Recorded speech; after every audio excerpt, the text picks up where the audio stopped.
Hello everybody and welcome back to the channel Airbus What's It Doing Now. Today we're going to take a look at pressurisation, which is a nice follow-on from air conditioning.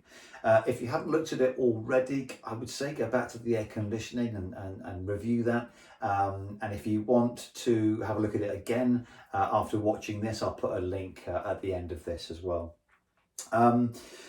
Thanks very much for all the great comments about the video content. Obviously it's working for a lot of you and you're obviously finding it useful, so I'm super pleased about that. Okay, so pressurisation then. We'll look at the various elements, the various controls, the various switches, how we interact with the system when we need to, if we need to, and what happens when we do it, and why we would need to do it. So let's get into it now then. I've put a few bits and pieces on the board just to give us a basic overview of the system in normal operation, and then we'll delve a little bit deeper into the system as we go along. So like I said in the air conditioning section, taking a look at, leading on from that, we understand how the packs work now, where they get their air source and how we regulate and modulate temperature. We've got that lovely air conditioned air that's going into the flight deck now, and then 2 compartments within the cabin which we've controlled nicely, and all that air is cycling through into the walls of the cargo bay, in through the HEPA filters, being recycled and then being pumped out. Clearly we need a way of actually getting rid of this air as well, because of course if we fill up this tube with air and there's nowhere for it to go, we're going to over pressurise the airplane. So of course we have the outflow valve, which is sat at the back rear of the aircraft behind the left wing, behind the right wing I should say. You'll have seen that as part of your walk around. We also have the ram air. I discussed that again in air conditioning. At the front of the aircraft, we'd use that for smoke evacuation, etc. I'll come on to more about that a little bit later on in the presentation. So as well as the outflow valve and as well as the air coming into the aircraft, we need some sort of protection measures as well, so that we don't overpressure or positively pressurise the aircraft too much, or negatively pressurise the airplane as well. And we've got some protection valves at the rear bulkhead of the aircraft. When the system's in auto, the maximum diff that we can get is 8.6, and the maximum negative diff that we'll get is -1. It's a bit more than that when you're in manual pressurization. They give us a little bit more fat in it if we're doing it with our clumsy fingers. Good. Okay, so that's basically it. That's where we get our air from. In the main part through the packs, it's protected. And what we don't need just shoots out the back of the outflow valve. That all needs to be controlled, and 99.9% of the time it's done completely autonomously, and we don't even need to worry about it. It's controlled by 2 independent computers. I say independent, they can control it independently, but they do communicate with each other. One's always in use and the other one is in backup. CPC1 and CPC2, that's cabin pressure controller 1 and cabin pressure controller 2. They will control the outflow valve, that's their primary function. There's 3 different motors. CPC1 will use motor 1 to drive the outflow valve when it's in use. CPC2 will use motor 2 to drive the outflow valve when it's in use. And there's a 3rd motor, which is when we would manually control the outflow valve in the event of a failure of both CPCs. More of that a little bit later on. Good, okay. So in order for the CPCs to do their job, they need some inputs, okay? I'm not going to spend too much time on these. You can have a look in the FCOM if you want to, but suffice to say, it needs to know whether or not the ram air has been selected on. It needs data from the FMGC in terms of knowing the landing elevation of the destination in order to complete its pressurisation cycle. It needs information from the ADIRs 1, 2 and 3, uses that for barometric data. LGCRU to know whether it's on the ground or in the air. Also needs information from the EIU and the thrust lever position in order to know when to start pressurising the aircraft from takeoff. We also have a residual pressure control unit, which is the RPCU, all right?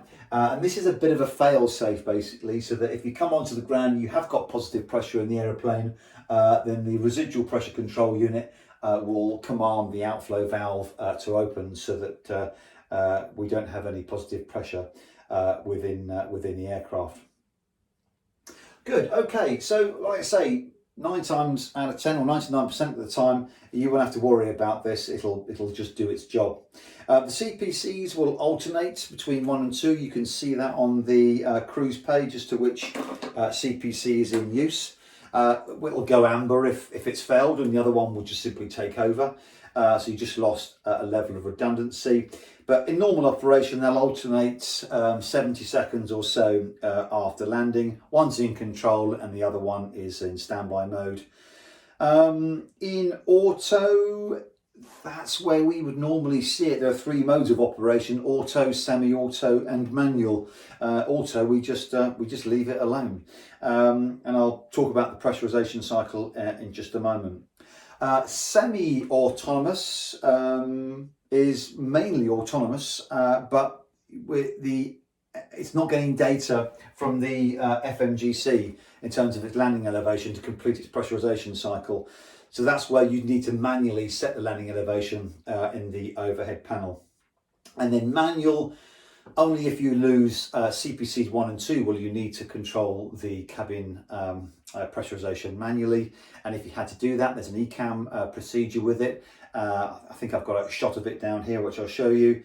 It shows you the altitude of the aircraft, the altitude of the cabin needs to be, and this will just give you some sort of checkpoints to refer to as you're descending right the way up from high level all the way down to the approach. I've got a little note here just to sort of clear something up, because there's often some confusion here when dealing with dual FMGC failures. If your CPCs are working fine and you've just got a dual FMGC failure, I say just, of course there's other things you need to deal with and worry about with that, but the CPCs are working. Remember, the FMGC just need the landing elevation, so if the CPCs are working, they're quite capable of controlling the cabin pressurization. They just need the landing elevation. So if you do get a dual FMGC failure, as I've seen in the sim more than once, there is no need to suddenly try and turn the pressurization onto manual and controlling it manually. There's absolutely no need to do that. If the CPCs are working, just the landing elevation to change, because it hasn't got that data from the FMGC. Just thought I'd mention that now, because I think that causes some confusion. So, I'm breathless. Obviously unfit. Here's a snapshot out of the FCOM in terms of the pressurization cycle. So just explain how this works, okay? So the TLAs register the takeoff and essentially start the pressurization cycle. The aircraft is running down the runway and it will pressurize to about 0.1 psi positive, and this is to avoid any fluctuations as the aircraft takes off. And this is all to do with sort of passenger comfort, basically. As the aircraft climbs, the profile is pre-programmed. Again, we don't have to get involved in any of that. Again, to maintain passenger comfort and also to maintain safe margins against the differential pressure. And you'll usually see, once you climb up to your cruise altitude, the cabin altitude at around 8,000 feet cruise altitude, with your cabin diff at around 8 and a bit psi. During the approach, again, the profile is managed all the way down to eventually pressurize the aircraft again to about 0.1 psi as positive pressure to take away those undulations and fluctuations in pressure and density. And then once you roll out, over a period of 55 seconds, the outflow valve will open, fully open. And then during that process, after about 70 seconds, the CPC will change over. You'll do a turnaround and start the whole process again, which is really cool. All completely autonomously. There's also an abort procedure as well, which is in the event of an RTO. It just stops the aircraft from pressurizing. That's all that does, really. A little note here in terms of an RTO and evacuation. You remember seeing on the evacuation checklist, checking the differential is 0. That's really a bit of a belt and braces. So if in the event you did, you landed after a CPC 1 and 2, or for whatever reason you needed manual pressurization of the outflow or manual control of the outflow valve, and for whatever reason it wasn't managed correctly and you still had positive pressure in the aircraft, this little check here is to make sure that you've opened the outflow valve fully before you go ahead and open the doors. The reason for this is when the doors are armed, the residual pressure indicator on the door is actually inhibited when those slides are armed. So the cabin crew can't see that, so you need to make sure that it's at 0. I mention this because it comes up in the checklist for when we're dealing with evacuations, and sometimes we do this during an RTO and evacuation because of a fire or whatever. On an RTO, you're never going to need to do it because we would never dispatch with the CPCs not working US. So you would never depart anywhere with having to use manual control of the pressurization. Okay, so that's why every time you do an RTO, you never have to worry about it. It really is only there in the event of a landing after a failure of the pressurization system. Good, okay, I think that's good for that in terms of, in inverted commas, normal operation. We'll take a look at the overhead panel, the switching and what it does and how we go about controlling it, and some of the abnormal operations. Okay, great. So we've got a basic understanding of how the system works and its components, and we've had to look at a typical pressurization cycle. So let's take a look now at the overhead panel and what happens and what these switches actually mean, and what happens when we press them. So taking a look at the overhead pressurization section, you'll notice that we've got the ditching push button. Essentially, you're only ever going to do this if you're going to want to if in a ditching situation, obviously. And what this essentially does is it closes the holes around the aeroplane. And what I mean by that is it will close the outflow valve. It will also close the ram air valve or ram air inlet if that's been opened. It will also close the pack valves, and it will close the ventilation valves as well. So obviously, preventing from any water ingress. And as I mentioned earlier on, you'll notice that the outflow valve is below the waterline, so obviously an important one to close. The Hudson event, I think that was one of the things that they, if you can say that they forgot to do anything, as a marvellous job they did, but I think that's one of the reasons that the aircraft sank as quickly as it did. Because they didn't press that button. Anyway, so that's the ditching push button. We also have the auto and manual selection. Most of the time it's in auto. It's not something that we have to worry about. But it's in the event of CPC 1 and 2 failure, we're going to need to manually control the pressurization of the aircraft. The status page will give you guidance on what the cabin altitude should be compared to what the aircraft altitude is. I've got some photos I'll put up here just to give you an idea.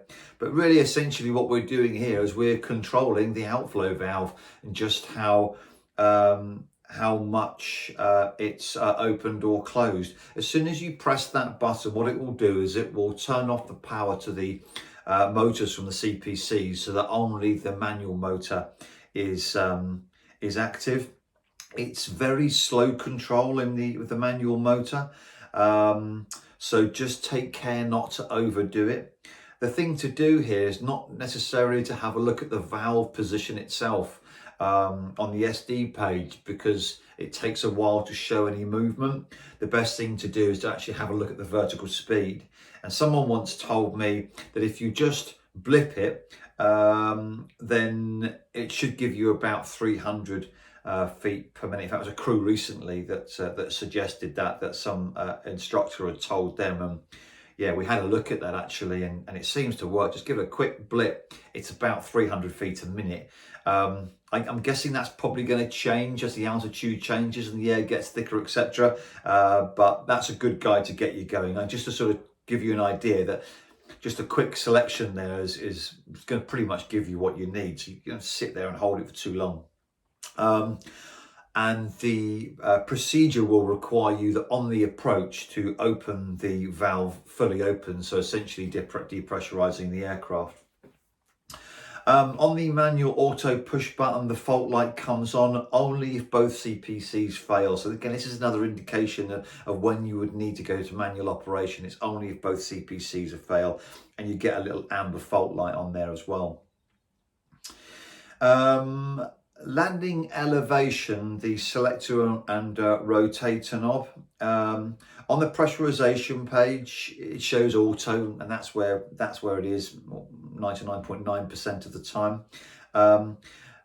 So just take a bit of care here. Remember, it's only if we have no FMGC data, and you remember that one of the inputs that the CPCs need in order to calculate and modulate the pressurization is the FMGC landing elevation. So if they haven't got that, then we're just going to need to select the manual the manual elevation data for the CPCs if they're not getting them from the FMGC. But remember, manual elevation is not manual control. I've probably said this 5 or 6 times now already, but it's a really important thing to remember. The manual elevation is not manual control of the pressurization, okay? It's simply to tell it what the landing elevation is so it can complete its pressurization cycle. It's quite sensitive, and you'll notice that it's a pull and turn rather than just a turn. As you pull it, you then take it out of auto mode into manual elevation, and you'll notice that it goes from minus 2,000 feet to 0, and then from 0 onwards. So for most of the destinations that we go to, it's in about the sort of 2 o'clock position is 0, and then you keep then rotating clockwise to increase the altitude. So have a look on the SD page there. It'll tell you what the man landing elevation is. So that's where to look really, rather than overhead. But just to give you a clue, in about the 2 o'clock position is where 0 feet is. And obviously just slightly further than that will give you 100, 200, 300 feet, etc. Yeah, I think that's pretty much basically it on the overhead panel. I mentioned earlier on about the residual pressure control unit, really nifty bit of kit there that will open the outflow valve in the event of any positive differential pressure. A little note on this, that there are some conditions for the RPCU to actually work, and it will only work if both CPCs have failed. Obviously, if it's manual control of the pressurization, otherwise the CPC, as you remember, after so many seconds will open fully anyway. But if they have failed and there is residual pressure and the aircraft's below 100 knots, and there's a couple of other criteria as well, but aren't really that important. But essentially, both CPCs have failed. You've forgotten to open the outflow valve on landing to prevent any positive differential pressure. The residual pressure control unit will open the outflow valve fully for you. Ram air, I showed you on the diagram where the ram air is and perhaps why it might be used. Remember, it's in order to evacuate the aircraft of any smoke, or if you lose both packs for pressurization. So to briefly on this one, smoke, pressurization, the outflow valve, once you select the ram air, as long as both CPCs are working, it will open the outflow valve by about 50%. The outflow valve won't open if it automatically to 50% when you select ram air if you're in manual control, okay? So you have to watch out for that. And also the ram air won't open if there's any differential pressure. So a couple of things to look out there for, and there's guidance there in the QRH if you are having to do this, to make sure that there's the differential pressure is less than 1 before you can open that ram air. And as long as the CPCs are both operating, the outflow valve will open by 50%. So in the event of smoke, etc., the outflow valve is going to open. Diff less than 1, ram air open, smoke goes out the back of the airplane. That's pressurization done, ladies and gents. We will go on to avionics and ventilation in the next presentation, and what a joy of a subject that is. I've got to get my head around that, to be honest with you, because it's one of those things that's a little bit grey for me. So I'm going to spend a bit of time putting something together for you on that. on a presentation that makes it easier to understand, let's say. Good, hope you've enjoyed it. Thanks very much for watching, and I'll talk to you again soon.